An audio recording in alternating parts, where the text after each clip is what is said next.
Halo marketeers, di episode pertama dari analisis, kita belajar bahwa salah satu komponen utama dari digital marketing adalah content marketing.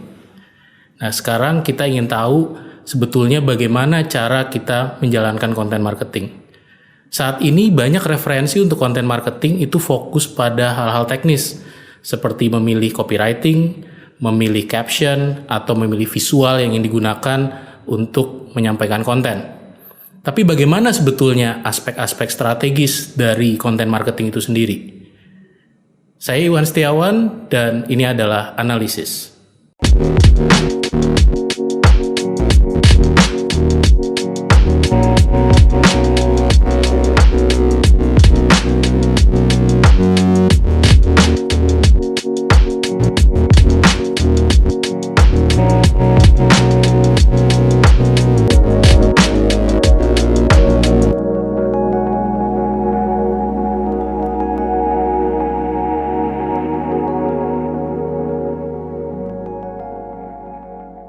Di episode yang ketiga ini, kita akan membahas secara strategis komponen-komponen atau langkah-langkah teknis dalam menyusun konten marketing.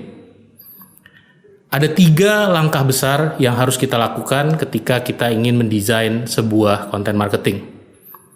Yang pertama, langkah yang paling penting adalah untuk memahami audiens kita siapa. Ada satu tools yang biasa saya pakai untuk menggambarkan siapa target audience kita dalam konten marketing, yaitu yang disebut sebagai persona. Biasanya saya susun ke dalam satu halaman dan menampilkan beberapa komponen yang mengidentifikasi dan mendeskripsikan siapa audience kita. Pertama, kita perlu mendeskripsikan target audience kita dari sisi demografis. Misalnya, usia mereka, jenis kelamin, status menikah, pekerjaan mereka, atau status sosial mereka saat ini. Ini semua bisa memberikan gambaran kepada kita siapa kira-kira orang yang ingin kita tuju dengan komunikasi kita.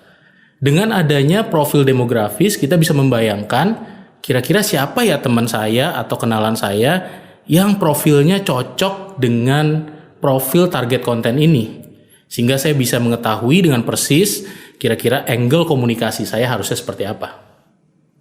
Kemudian saya juga sering menggambarkan profil tidak hanya demografis, tapi juga profil interest dan behavior, atau profil minat dan kebiasaan atau habit yang mereka biasa lakukan.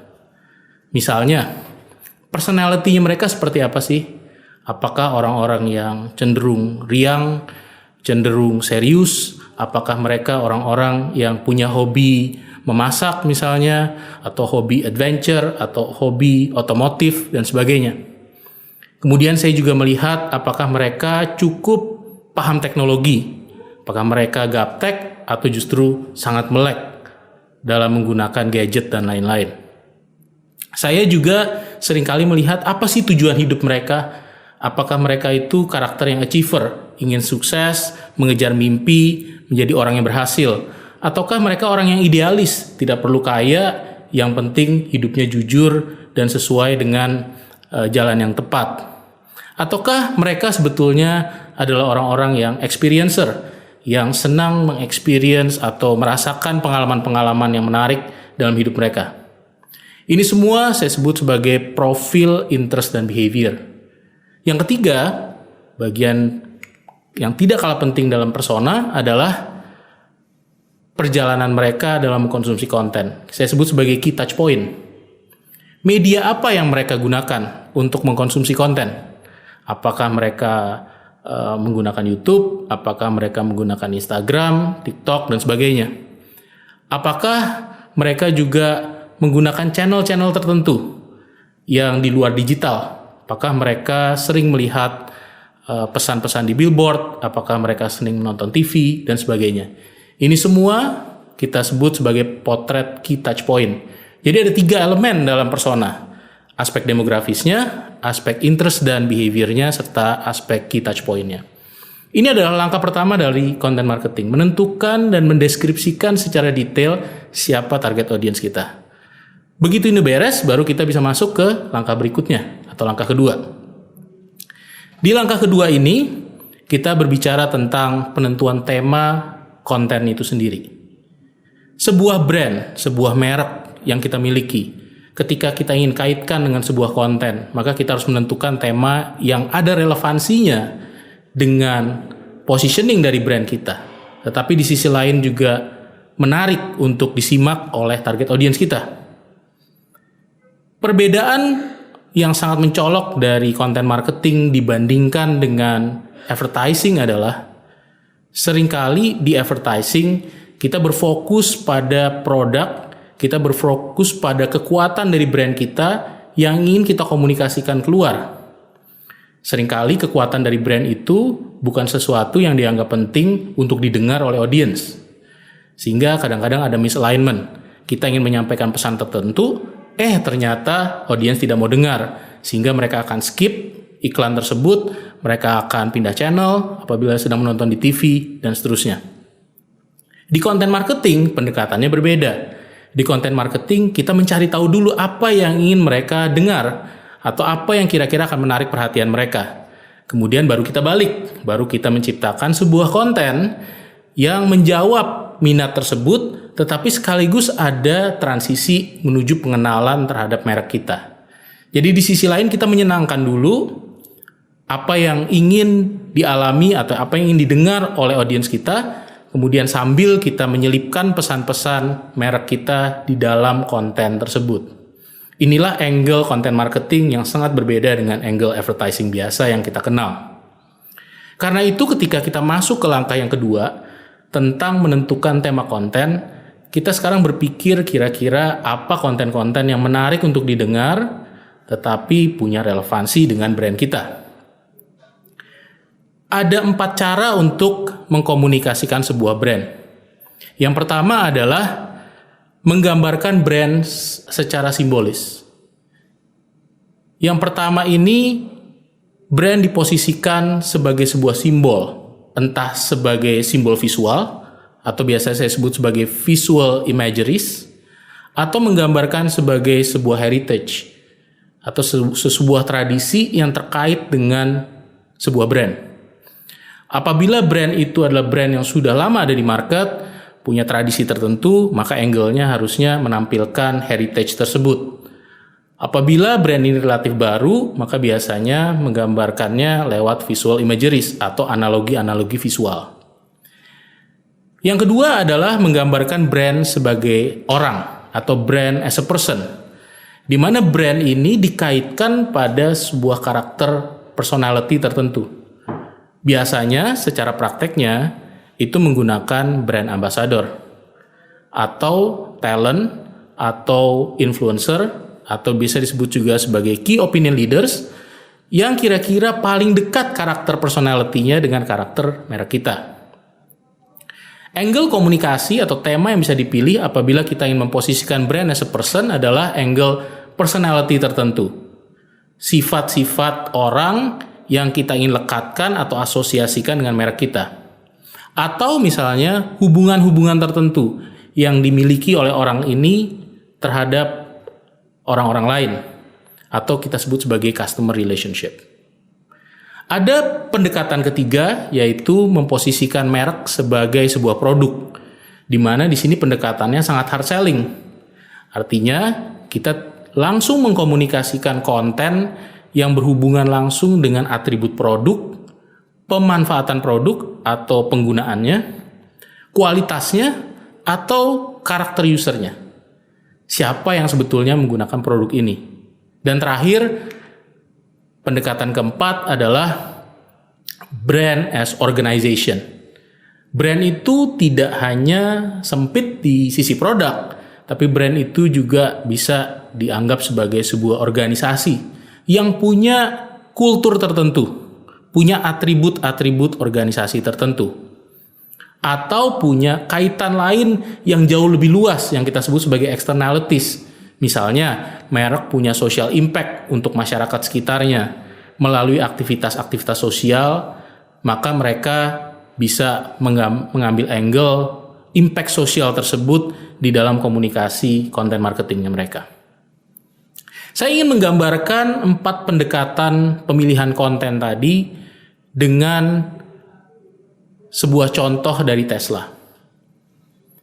Andai kata kita menggambarkan Tesla sebagai sebuah simbol, maka kita akan berbicara tentang space traveling, pergi ke Mars, atau kita berbicara tentang Hyperloop, yaitu teknologi transportasi antar kota dengan sebuah futuristic vehicle yang disebut sebagai Hyperloop. Ini semua adalah imajinasi dan juga kreativitas atau buah inovasi dari Elon Musk ketika dia membangun Tesla. Tetapi kita juga bisa bilang brand Tesla itu synonymous atau sama dengan Elon Musk. Dengan kata lain, kita memposisikan Tesla sebagai person, di mana simbol orang dari Tesla itu sendiri adalah Elon Musk. Elon Musk itu personality-nya adalah sangat engineer, sangat inventor. Dan ini terkait dengan brand Tesla yang merupakan juga seorang engineer dan juga seorang inventor. Tapi kalau kita berbicara Tesla sebagai sebuah produk, maka kita akan berbicara tentang kendaraan, mobil, sports car, atau kita berbicara tentang lifestyle yang melekat pada produk-produk Tesla yang dianggap merupakan lifestyle yang tidak hanya mewah di beberapa negara, tetapi juga dianggap sebagai lifestyle yang sangat ramah lingkungan. Kita juga bisa memposisikan Tesla sebagai sebuah organisasi, di mana Tesla ini berbicara tentang produk-produk ramah lingkungan, sehingga berbicara tentang sustainability, berbicara tentang inovasi-inovasi transportasi yang bisa menggebrak dunia transportasi konvensional. Jadi Tesla memiliki angle tema yang sangat beragam. Bisa dianggap sebagai simbol, dianggap sebagai orang, dianggap sebagai produk, maupun dianggap sebagai sebuah organisasi. Langkah yang ketiga dari konten marketing adalah penentuan format. Dan seringkali ini adalah yang paling penting dari ketiga langkah yang saya sampaikan. Ada kalanya sebuah konten itu punya format entertainment. Karena entertainment adalah format konten yang paling mudah dicerna. Biasanya bentuk-bentuknya itu seperti video yang viral, bisa bentuknya kontes-kontes di sosial media, bisa juga bentuknya komik, atau bentuknya film, dan lain-lain yang sifatnya menghibur. Dan seringkali komunikasi merek cuma diselipkan di dalam hiburan tersebut. Yang penting impressionnya tercapai, banyak yang melihat, banyak yang tertarik, kemudian pelan-pelan kita masukkan elemen-elemen komunikasi merek di dalamnya. Ada kalanya juga konten kita harus berbentuk atau berformat inspirasi atau inspiring, di mana bentuk-bentuk yang lazim digunakan untuk inspiring konten adalah misalnya produk review atau top list. Misalnya 10 produk yang harus kamu coba, 10 restoran yang wajib kamu kunjungi, 10 tempat yang harus kamu datangi sebelum kamu meninggal. Ini adalah semua contoh top list. Ada juga bentuknya misalnya endorsement atau testimoni dari figur yang dihormati terhadap produk atau merek yang ingin kita sampaikan. Intinya adalah memberikan inspirasi atau memberikan contoh kepada audiens bahwa ternyata sudah ada yang pakai loh, dan ternyata sangat banyak orang-orang yang menggunakan merek kita dalam kehidupan sehari-harinya. Memberikan inspirasi kepada mereka untuk melakukan hal yang sama, untuk menggunakan merek yang sama. Kemudian kita juga melihat format itu bisa dari angle convincing. Di sini betul-betul hard selling, di mana kita berjualan lewat brosur, lewat demo produk, atau melalui case study. Ini adalah perusahaan-perusahaan atau konsumen-konsumen yang menggunakan produk saya. Intinya adalah mengconvince audiens kita untuk ikut menggunakan. Tidak hanya menginspirasi mereka secara halus, tetapi secara langsung mendorong mereka untuk melakukan pembelian. Dan yang keempat, yang terakhir adalah angle edukasi atau education, di mana kita menggunakan format-format konten yang sifatnya edukatif seperti misalnya tutorial, misalnya tips dan trik, atau dalam bentuk infografis, dalam bentuk data-data. Intinya adalah memberikan informasi atau insight yang dirasa bermanfaat untuk target audience kita, dan kebetulan tips dan trik atau informasi detail tersebut ada kaitan eratnya dengan merek yang ingin kita komunikasikan. Jadi ada 4 format yang bisa kita tampilkan dalam komunikasi konten marketing. Ada yang sifatnya entertainment, inspiring, convincing, dan educating. Nah, kalau kita lihat 2 yang paling atas dari diagram yang saya tampilkan ini, yaitu entertainment dan education, kita bisa melihat bahwa ini adalah format-format komunikasi yang bagus untuk pembentukan merek atau branding. Sedangkan 2 elemen lainnya, yaitu inspiring dan convincing, ini adalah konten-konten yang bagus buat selling atau jualan. Jadi 2 konten cocok untuk branding, 2 konten cocok untuk selling. Kita belajar di episode yang pertama bahwa ada 2 pendekatan besar untuk distribusi dari konten, yaitu melalui platform search dan melalui platform sosial, melalui search engine atau sosial media. Dan kita belajar waktu itu bahwa kalau kita ingin mendistribusikan konten-konten yang cenderung lebih panjang, maka pakailah search engine. Apabila kita ingin mengkomunikasikan sesuatu yang lebih pendek-pendek, yang lebih trending, maka gunakanlah platform-platform sosial media. Jadi tentunya Anda sudah bisa menebak bahwa konten-konten panjang seperti konten edukasi dan konten convincing yang isinya product knowledge itu lebih tepat disampaikan melalui platform-platform search. Sedangkan format-format pendek seperti format entertainment atau format inspiring itu lebih tepat digunakan format social media atau di platform sosial media seperti Instagram, TikTok, dan lain-lain.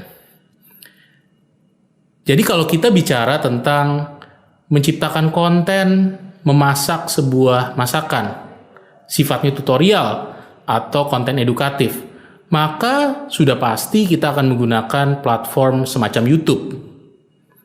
Tapi apabila kita berbicara tentang sebuah konten, misalnya saya ingin menunjukkan bahwa hotel yang saya miliki atau villa yang saya miliki memiliki pemandangan-pemandangan yang indah dan dikunjungi oleh para selebriti setiap kali ada musim liburan. Maka ini adalah konten entertainment yang dikombinasikan dengan konten inspiring yang harusnya saya gunakan platform sosial media. Jadi secara langsung sebetulnya format yang kita tentukan di langkah yang ketiga itu mendikte channel yang akan kita gunakan untuk mendistribusikan konten tersebut. Demikian 3 langkah yang biasa kita gunakan ketika kita menggunakan konten marketing. Yaitu yang pertama, pahami audiens Anda. Kemudian yang kedua, tentukan tema-tema apakah merek itu lebih tepat diposisikan sebagai produk, orang, atau simbol, atau sebagai organisasi. Dan tentukanlah yang ketiga, formatnya. Apakah lebih entertaining, inspiring, convincing, atau lebih edukatif. Mudah-mudahan bermanfaat insight yang bisa Anda dapatkan melalui episode yang ketiga ini tentang konten marketing. Jangan lupa untuk terus menyaksikan analisis, karena saya akan membahas berbagai topik-topik menarik lainnya terkait dengan bisnis dan pemasaran. Sampai jumpa. Apabila Anda belajar banyak dari analisis, tolong subscribe, like, dan share konten yang kami create ini. Dan apabila ada pertanyaan yang ingin saya bahas di analisis, silakan tanyakan di kolom komentar.